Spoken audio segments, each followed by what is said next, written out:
okey, berapa kos paling minima untuk set up business contractor ni? Alright, saya Dato' Aziz, coach contractor anda. Okey, hari tu saya dah cerita pasal skill yang kamu ada lah untuk jadi contractor. Hari ni saya nak cerita berapa kos paling minima yang kamu kena ada lah. Kenalah ada modal, macam mana berniaga tak ada modal kan? Okey, paling minima. Okey, kalau kamu ada skill, nak mengecat ke apa, kamu ada skill. Paling minima, kamu kena buka syarikat. Sebab apa? Di Malaysia, tak ada orang boleh beroperasi sebagai kontraktor melainkan dia register dengan CIDB. Construction Industry Development Board. CIDB. Okey. Kalau kita tak register, kita boleh kena denda kalau ada orang report lah. Nanti saya cerita kemudian lah tentang kenapa kita kena register. Okey.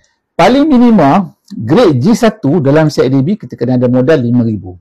RM5,000. Dengan RM5,000 kita kena ada modal. Sebelum tu kita buka company RM60 setahun. Atas nama syarikat kita buka RM60 dengan SSM, sole proprietor. Lepas tu kita register dengan CIDB. CIDB grade G1 RM20 setahun tak silap saya. 20 ke RM30 lebih kurang setahun. Lepas tu kita dapat masuk tender RM200,000 ke bawah. Maknanya secara legal lah kita boleh buat operasi untuk projek yang RM200,000 ke bawah. Banyak tu kan. RM200,000 ke bawah. Kalau kita mengecat rumah pun berapa? RM5,000 kan. Jadi ada orang kata first kali mana nak dapat duit RM5,000? Kena carilah RM5,000. Takkan nak jadi kontraktor RM5,000 pun tak boleh cari.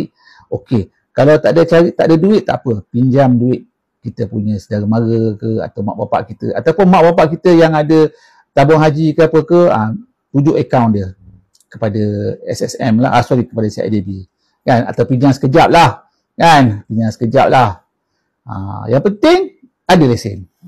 Ada lesen dan boleh beroperasi secara legal. Lepas pada tu modal ialah kamu punya modal lah nak buat kerja. Contoh kalau kamu nak mengecat rumah, katakan satu apartmen tu kamu nak cat, tengoklah orang charge biasanya kontraktor charge RM2-3,000 untuk buat satu apartmen tu. Modal kamu ialah beli cat dengan beli berus dia tu je lah modal kamu. Lepas tu kalau kamu buat seorang-seorang, tak adalah upah pekerja. Kalau kamu ambil pekerja, kena bayarlah pekerja. Tapi